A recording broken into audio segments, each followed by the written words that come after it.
अस्सलाम वालेकुम hi everyone welcome to another topic of bio energetic में हमने बहुत से साइकिल जैसे केल्विन साइकिल था, फोटोसिंथेसिस था और इसके अलावा क्रिप्स साइकिल था, ग्लाइकोलाइसिस था, ईटीसी।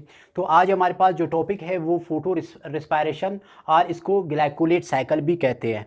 और ये फोटोसिंथेसिस से बिल्कुल मुख्तलिफ है और ये रिस्पायरेशन से भी मुख्तलिफ है। और ये एक अलग किस्म का जो है प्रोसेस है कि ये बहुत ही कॉम्प्लिकेटेड और ये सडनली होती है। और ये जो है अमल जो है जितने भी जो प्लांट्स है, जो ग्रीन प्लांट्स है, उसके लिए ये अमल बहुत नुकसानदा है।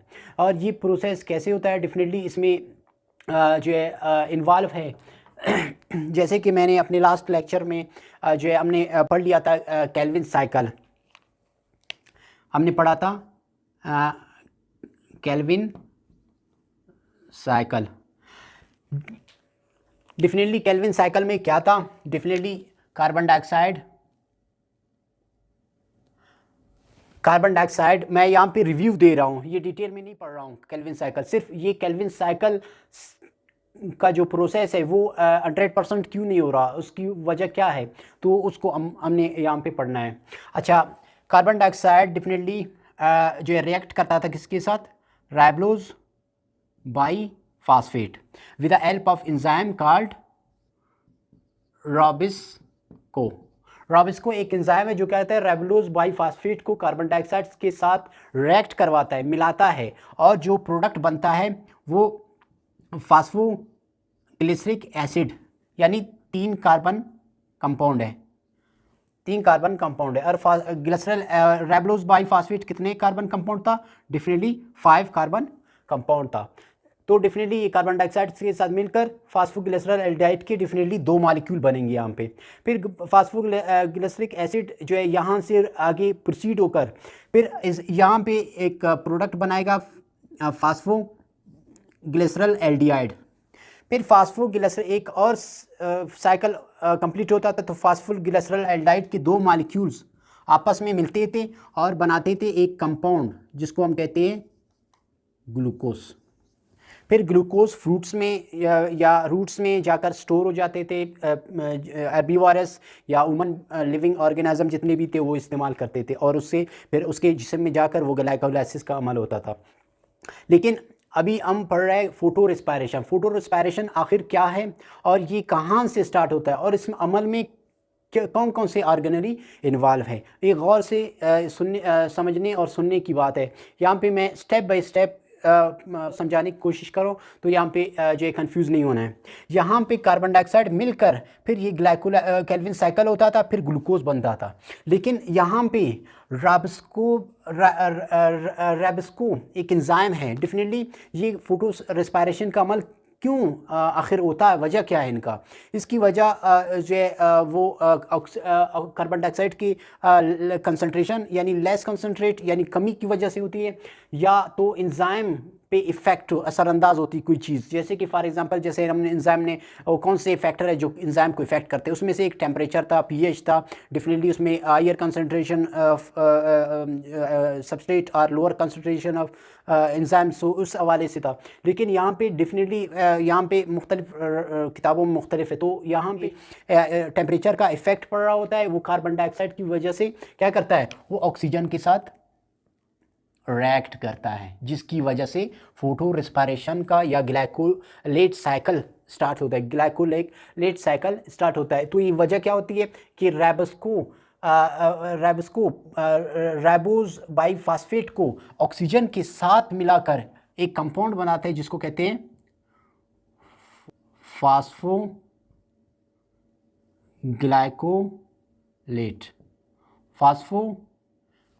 फास्फोग्लाइकोलेट। डेफिनेटली ये अमल डेफिनेटली 3 यहाँ पे 3 ऑर्गेनलीज इन्वॉल्व है टू कंप्लीट फोटो रिस्पायरेशन और ग्लाइकोलेट साइकिल को। तो ये पहला ऑर्गेनली हमारे पास है, डेफिनेटली ये है क्लोरोप्लास्ट। और दूसरा जो ऑर्गेनली हमारे पास है जो इस साइकिल को कंप्लीट करने में मदद दे रही है, हेल्प कर रही है, वो है दूसरा पर ऑक्सीसोम। फिर उसके बाद ये साइकिल एक तीसरे ऑर्गेनेली के पास चला जाता है। यहाँ पे भी ये साइकिल इन्वॉल्व है, दैट इज माइटोकॉन्ड्रिया। माइटोकॉन्ड्रिया, ये जो 3 ऑर्गेनेली है, सिर्फ एक इफेक्ट की वजह से, सिर्फ ऑक्सीजन के इन्वॉल्व होने की वजह से ये 3 ऑर्गेनेलीज को काम करके जाकर सिर्फ एक यहाँ पे 75% ये जाकर ग्लूकोज बनाता है, लेकिन इसमें से 25% जो है ये जाकर फास्फोग्लाइकोलेट बनाता है। तो फिर डेफिनेटली यहाँ पे राइबोलोज बाईफास्फेट 5 कार्बन कंपाउंड, इसके 2 मॉलिक्यूल्स यहाँ पे इन्वॉल्व होंगे, तो ये 10 कार्बन कंपाउंड बनेगा। 10 कार्बन कंपाउंड में से 2 यहाँ पे चले जाएंगे डेफिनेटली, और एक यहाँ पे आएगा।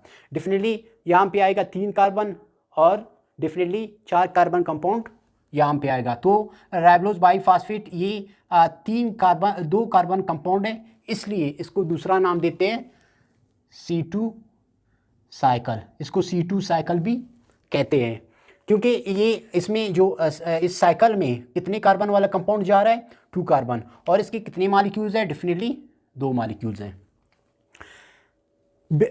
उसके बाद फास्फोग्लाइकोलेट कन्वर्ट हो जाता है इनटू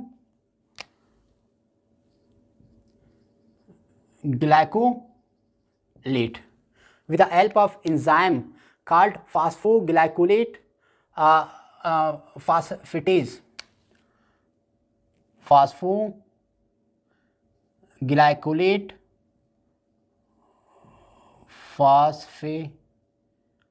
phosphatase एक एंजाइम है जो क्या करेगा, फास्फोग्लाइकोलेट से एक फास्फेट मॉलिक्यूल को, फास्फेट ग्रुप को यहाँ से क्या करेगा, रिलीज़ करेगा। ये फास्फेट आयन यहाँ पे रिलीज़ हो गया। उसके बाद ये क्लोरोप्लास्ट से ग्लाइकोलेट ट्रांसफ़र होता है साइटोप्लाज्म में,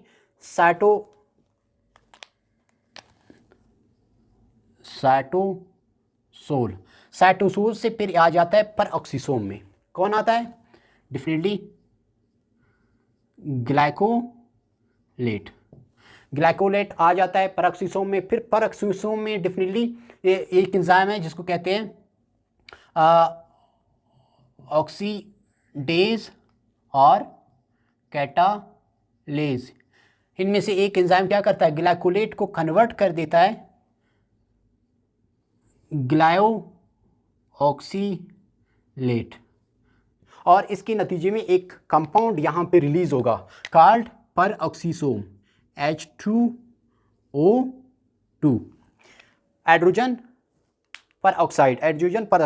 डेफिनेटली यहाँ पे 2 मॉलिक्यूल आ रहे हैं, डेफिनेटली यहाँ पे ग्लाइकोलेट के भी 2 मॉलिक्यूल है, तो डेफिनेटली यहाँ पे ग्लाइऑक्सीलेट के भी 2 मॉलिक्यूल है। डेफिनेटली यहाँ पे जो एक मॉलिक्यूल रिलीज होगा परऑक्सीसोम, डेफिनेटली ये भी 2 मॉलिक्यूल होंगे।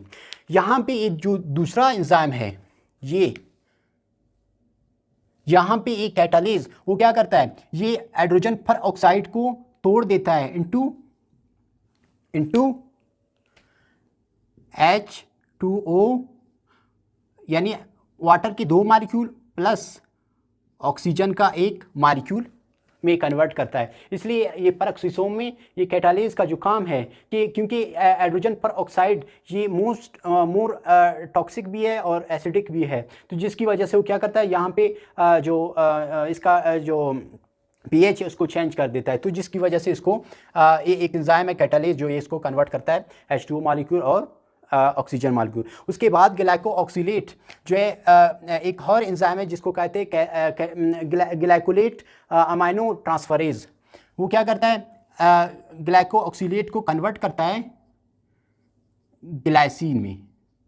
डेफिनेटली यहाँ पे डेफिनेटली जो एंजाइम है called glycolate amino transferase, definitely यहाँ पे अमोनिया का एक मॉलिक्यूल यानी नाइट्रोजन यहाँ पे क्या हो रहा है, NH3, अमोनिया का एक मॉलिक्यूल यहाँ पे ऐड हो रहा है, तो जिसकी वजह से ये एंजाइम जो इसको ऐड करवा रहा है कॉल्ड ग्लाइकोलेट अमाइनो ट्रांसफरेज। फिर उसके बाद डेफिनेटली ग्लाइसिन जो है यहाँ से पेरोक्सिसोम से ट्रांसफ़र हो जाता है कहाँ पे, डेफिनेटली साइटोसोल। फिर साइटोसोल साइटोप्लाज्म से फिर ये ट्रांसफ़र आता है कहाँ पे, माइटोकॉन्ड्रिया। कौन आता है, ग्लाइसिन। ग्लाइसिन कहाँ पे आ गया, माइटोकॉन्ड्रिया। डेफिनेटली ग्लाइसिन यहाँ पे एक और एंजाइम है ग्लाइसिन डीहाइड्रोजिनेज। ग्लाइसिन डीहाइड्रोजिनेज जो क्या करता है, ग्लाइसिन को कन्वर्ट करता है किस में, सीरीन में। किस में, सीरीन में कन्वर्ट करता है। डेफिनेटली यहाँ पे कार्बन डाइऑक्साइड का एक मॉलिक्यूल और डेफिनेटली यहाँ पे नाइट्रोजन का एक मॉलिक्यूल निकल जाता है। कार्बन डाइऑक्साइड का एक मॉलिक्यूल और नाइट्रोजन। यहाँ पे ये 2 कार्बन कंपाउंड है, ये भी 2 कार्बन, ये भी 2 कार्बन कंपाउंड है। डेफिनेटली ये इसके साथ ज़रब का आएगा तो कितने कार्बन होंगे, 4 कार्बन होंगे। यहाँ पे भी 4 कार्बन होंगे, यहाँ पे भी 4 कार्बन होंगे। तो 4 में से यानी 4 कार्बन में से एक कार्बन यहाँ पे निकल गया तो सीरीन कितना कार्बन कंपाउंड हुआ, डेफिनेटली 3 कार्बन कंपाउंड।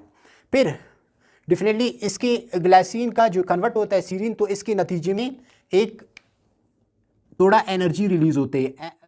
यहाँ पे डिहाइड्रोजनेशन की बात हुई तो डेफिनेटली यहाँ पे एक हाइड्रोजन निकल जाता है। डेफिनेटली ये NAD के साथ मिलकर NADH बनाता है। उसके बाद सेरीन बना कहाँ पे, माइटोकॉन्ड्रिया में। फिर माइटोकॉन्ड्रिया से सेरीन वापस कहाँ पे आ जाता है, डेफिनेटली साइटोसोल, साइटोप्लाज्मा साइटोसोल में आ जाता है। साइटोसोल से फिर ये वापस पेरोक्सिसोम के पास आता है। कौन आता है, डेफिनेटली सीरीन। कौन आता है, सीरीन। फिर यहाँ पे एक एंजाइम है called serine glycolate amino transferase जो क्या करता है, डेफिनेटली यहाँ पे अमाइन नाइट्रोजन निकल जाता है, नाइट्रोजन निकल जाता है। डेफिनेटली यहाँ पे 2 नाइट्रोजन के मॉलिक्यूल ऐड हो गए। डेफिनेटली एक यहाँ पे निकल गया, एक यहाँ पे निकल गया, 2 पूरे क्योंकि मॉलिक्यूल के हिसाब। उसके बाद सेरीन जो है जो है कन्वर्ट हो जाता है एक और कंपाउंड में, मॉलिक्यूल में, called hydroxy pyruvate.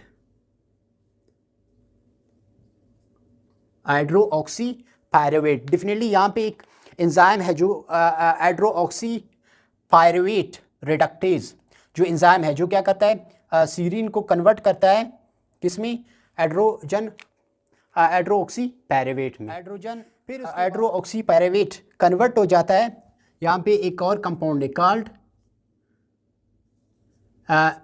Glycerate. Glycerate.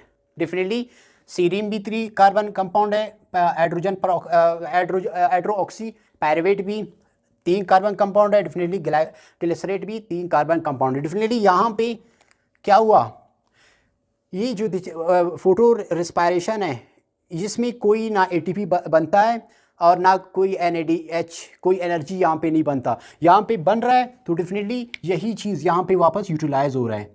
Definitely NADH into NAD plus NAD में वापस कन्वर्ट हो गया। तो इसका मतलब है ना कोई एनर्जी यहाँ पे बना। तो इसके बाद ग्लिसरेट मॉलिक्यूल है। फिर ये ग्लिसरेट साइटोसोल, डेफिनेटली साइटोसोल, फिर साइटोसोल से ट्रांसफ़र होता है कहाँ पे, क्लोरोप्लास्ट में आ जाता है। क्लोरोप्लास्ट में कौन आता है, डेफिनेटली ग्लिसरेट। ग्लिसरेट कितना, 3 कार्बन कंपाउंड है। फिर एक ग्लिसरेट के साथ डेफिनेटली क्या, एक फास्फेट ऐड हो जाता है, from where ATP into ADP। अभी एडेनिन ट्राई फास्फेट से अभी ये एडेनिन डाई फास्फेट हो गया। इसका मतलब है एक फास्फेट किसके साथ अटैच हुआ, ग्लिसरेट के साथ। फिर वो क्या बना, फास्फोग्लिसरल ग्लिसरिक एसिड। फिर ये फास्फोग्लिसरिक एसिड फिर आता है, क्या करता है, एक और फास्फोग्लिसरिक एसिड आता है, फिर ये फास्फोग्लिसरल एल्डिहाइड बनाता है, फिर जाकर ये ग्लूकोज बनता है। अभी इसमें देखिए ये सारा प्रोसेस ऐसे ही हो रहा है। अगर ये डायरेक्ट यहाँ पे आकर ग्लूकोज बनाता तो ख़त्म था, लेकिन ये रेबस्को एक एंजाइम है जो क्या करता है, इसमें डिफेक्ट आ जाता है जो ऑक्सीजन को मिलाकर फिर वो जो इस साइकिल को, इस प्रोसेस को कंटिन्यू रखता है, जिसकी वजह से ये सारा ऑर्गेनेल इन्वॉल्व होते हैं to convert phosphoglycolate into glycerate to make again what phosphoglyceric acid and phosphoglyceraldehyde then glucose. तो ये सारा प्रोसेस इसी की वजह से हो रहा था। I hope you all understood.